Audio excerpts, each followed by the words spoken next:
चिड़िया पहाड़ों वाले जंगल में नई आई थी। चिड़िया अंडे देने वाली थी और उसकी सेहत ठीक नहीं थी। उस जंगल में उसका कोई भी अपना न था। बहुत मुश्किल से सारा दिन काम करके वो अपने लिए एक तिनकों का घोंसला बना लेती है। शुक्र है मैंने ये छोटा सा घोंसला तो बना लिया है। अब मैं अपने इस घोंसले में आराम से अंडे दे सकती हूँ। लेकिन अंडे देने के बाद मुझे एक सुरक्षित और मजबूत घर बनाना होगा ताकि ठंड के मौसम में मेरे अंडे सुरक्षित रहें। जंगल में ठंड का मौसम भी आने ही वाला था, इसलिए उस जंगल के सभी पक्षी अपने लिए मजबूत घर बनाने की तैयारी कर रहे थे। फिर चिड़िया 2 अंडे दे देती है। अब मेरे अंडे तो आगे हैं और अब मुझे अपना मजबूत घर बनाना होगा।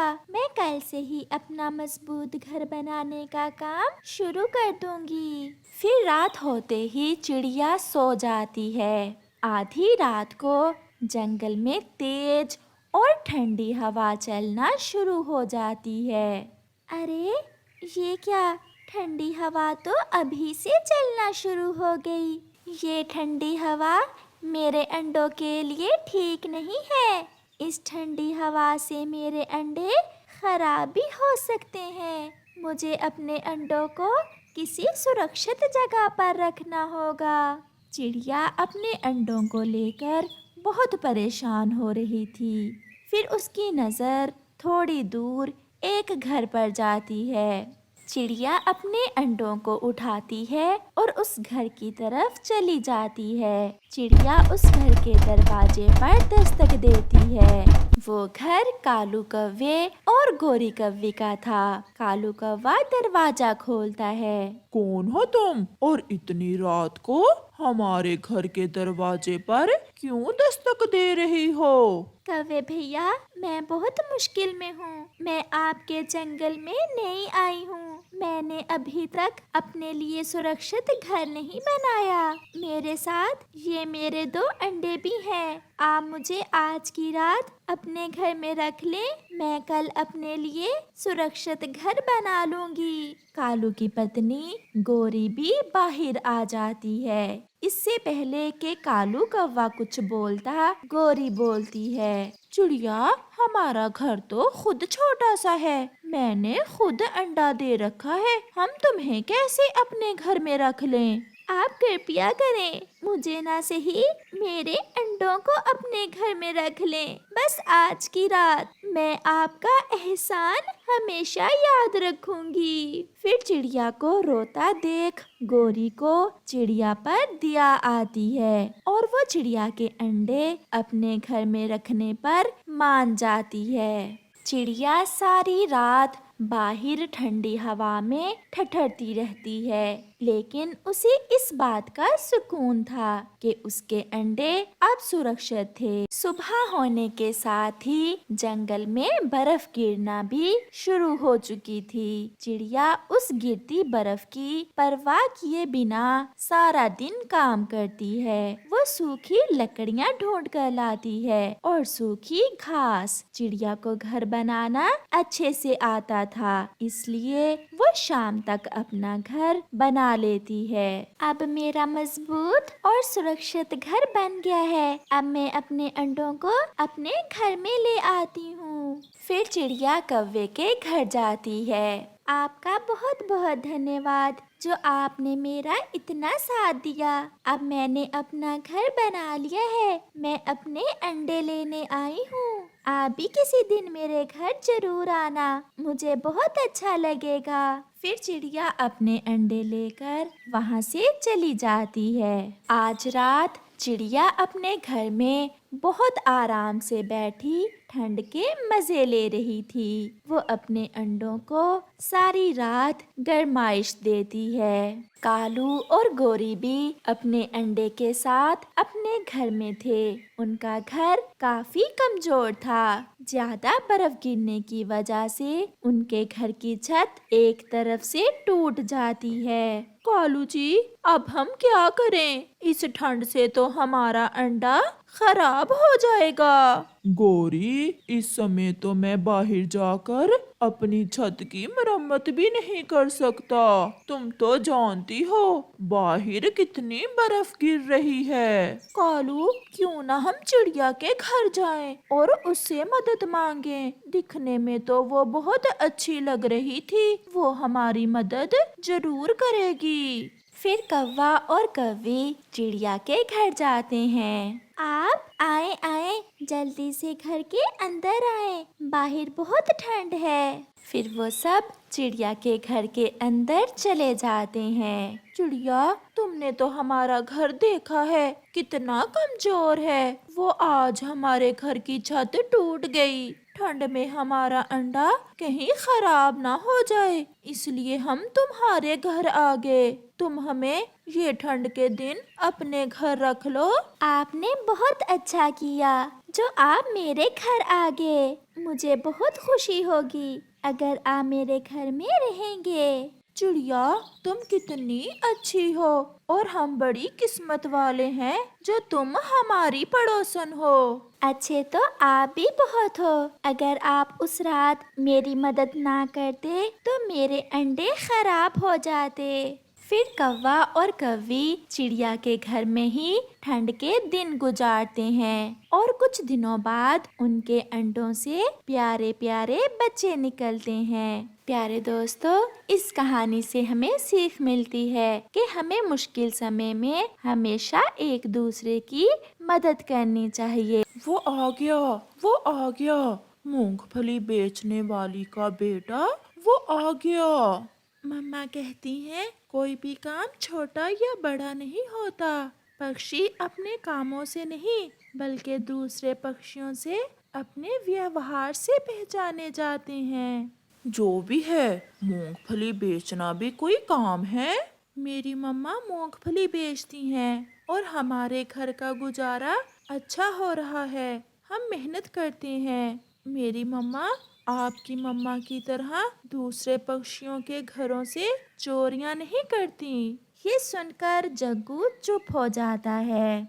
मेहनत और ईमानदारी से काम करने में कोई शर्म नहीं। मैंने अपनी मम्मा से यही सीखा है। चिड़िया का बेटा कुकू जब भी बाहर जाता तो ऐसी कुछ बातें उसे अक्सर सुनने को मिलती। 1, 2, 3 और 4। अरे ये क्या, आज फिर हर रोज की तरह मेरे पैसे कम हैं। न जाने कौन सा पक्षी हर रोज मुझे चूना लगा जाता है। मम्मा, आप पैसे ध्यान से लिया करें। बेटा, सब पक्षी मेरे जाने वाले ही तो मुझसे मूंगफली लेने आते हैं, फिर मेरे साथ ऐसा कौन कर सकता है? कोई तो है जो आपसे मूंगफली ले जाता है और वो भी बिना पैसे दिए। हाँ, ऐसा तो है। फिर दूसरे रोज चिड़िया फिर से अपने खेत में जाती है और अपने मूंगफली के पौधों से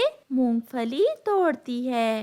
वो पक्षियों को गरम गरम मूंगफली भून कर देती। उसी कारण चिड़िया की मूंगफली हाथों हाथ ही बिक जाती। मुझे जल्दी जल्दी से 100 रुपए की मूंगफली दे दें। चिड़िया, मुझे कहीं जाना है। इतनी भी क्या जल्दी है गोरी बहन, ये ले, मैंने थोड़ी सी ज्यादा ही डाल दी है। गोरी कौवी मूंगफली ले लेती है और फिर रोज की तरह चिड़िया को बातों में लगाती है। चिड़िया, छुट्टियां कब खत्म हो रही हैं सर्दियों की? कुकू बता रहा था कि 1-2 दिन में स्कूल खुल जाएंगे। ठंड भी बहुत है। मैं तो जग्गू को ठंड के दिनों में स्कूल नहीं भेजूंगी। कबूतर भी उड़ता हुआ आता है। चिड़िया, चिड़िया, मेरी बहन आई हुई है, मुझे 50 रुपए की गरम गरम मूंगफली दे दें। जैसे ही कबूतर आता है, गोरी कौवी बिना पैसे दिए जल्दी से वहाँ से चली जाती है और चिड़िया को पता ही नहीं चलता। फिर तो मैं आपको मोटी वाली मूंगफली देती हूँ। आपकी बहन मूंगफली खाकर खुश हो जाएगी। ऐसा करें, 60 की कर दें। फिर कबूतर भी चिड़िया को पैसे देता है और मूंगफली लेकर वहाँ से चला जाता है। चिड़िया को आग भी जलाना होती और मूंगफली को भूनकर बेचना भी होता। चिड़िया ऐसे सारा दिन काम करती। मम्मा लाए, मैं पैसे गिन देता हूँ। मैंने आज काम बहुत ध्यान से किया था। मुझे पूरा विश्वास है कि आज पैसे पूरे ही होंगे। मम्मा, ये तो 120 रुपए हैं। ऐसा कैसे हो सकता है? 100 रुपए की मूंगफली तो मुझसे गोरी ने ली और फिर 60 की कबूतर ने। इसके अलावा बुलबुल तोता भी तो आए थे।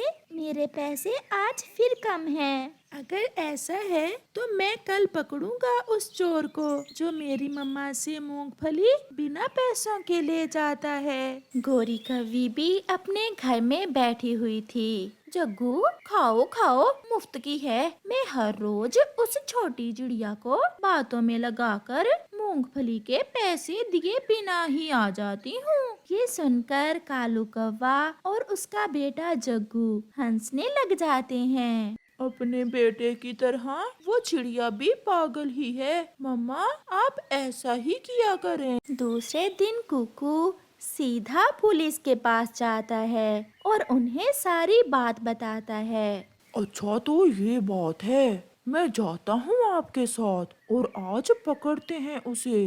कौन है वो चोर? फिर कुकू पुलिस को साथ लेकर अपनी मम्मा से थोड़ी दूर छुपकर बैठ जाता है। पक्षी आते हैं और मूंगफली लेते हैं और पैसे देते हैं। अभी तक तो सारे ही पक्षी पैसे देकर जा रहे हैं। आखिर वो कौन है? शाम तक जो भी होगा वो पकड़ा जाएगा।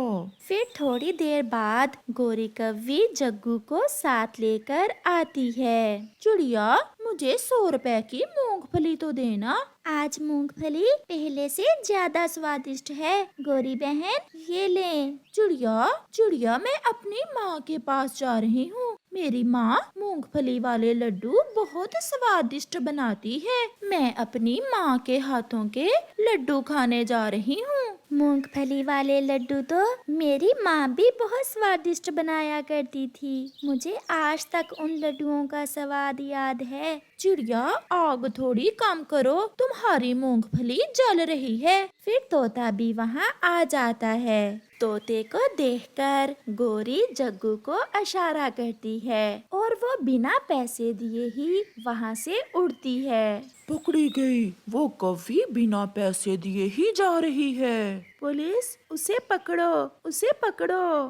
फिर पुलिस जल्दी से गोरी को पकड़ लेती है। तो ये तुम हो जो हर रोज चिड़िया को चूना लगा जाती हो? नहीं, मैंने तो ऐसा नहीं किया।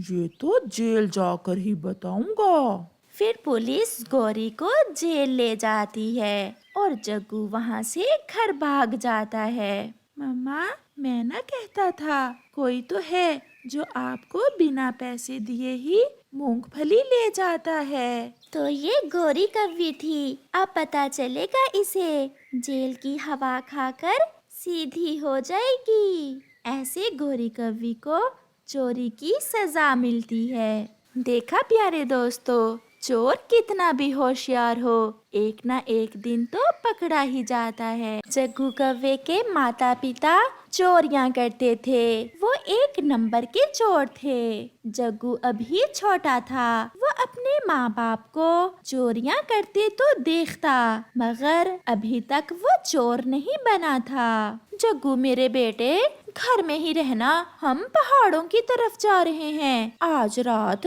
हमें बड़ा हाथ मारना है। मम्मा, वहाँ किस पक्षी के घर में चोरी करनी है? मैं बताता हूँ जग्गू।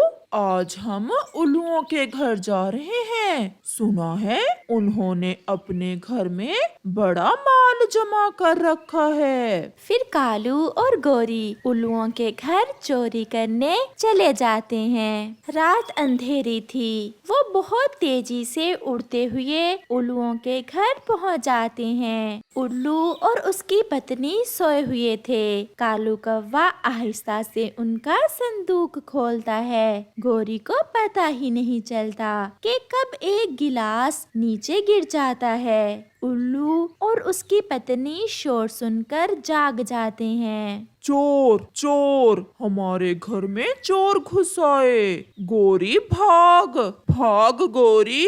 कौवे वहाँ से भागते हैं मगर उल्लू उन्हें घेर लेते हैं और मार मार कर उन्हें जान से ही मार देते हैं। ऐसे जग्गू कौवे के चोर माँ बाप वही मर जाते हैं। जग्गू बेटा, मैंने कई बार आपके माता पिता को चोरियां करने से मना किया था, वही हुआ जिसका डर था। अंकल मिठू, क्या हुआ? क्या मेरे मम्मा पापा पकड़े गए हैं? बेटा, उल्लुओं ने उन्हें मार दिया है। ये सुनकर जग्गू रोने लग जाता है। कुछ दिन जग्गू अपने घर में ही रहता है। वो सोचता है कि वो कोई और काम करेगा, वो चोरियां नहीं करेगा। फिर जब भूख उसे सताती है तो एक रात जग्गू कौवा अंधेरे में अपने घर से निकलता है। वो दूसरे जंगल में चोरी करने की नीयत से जाता है। वो घने जंगल में एक घर देखता है जहाँ से रोशनी आ रही थी। जग्गू कौवा सीधा उस घर के पास जाता है।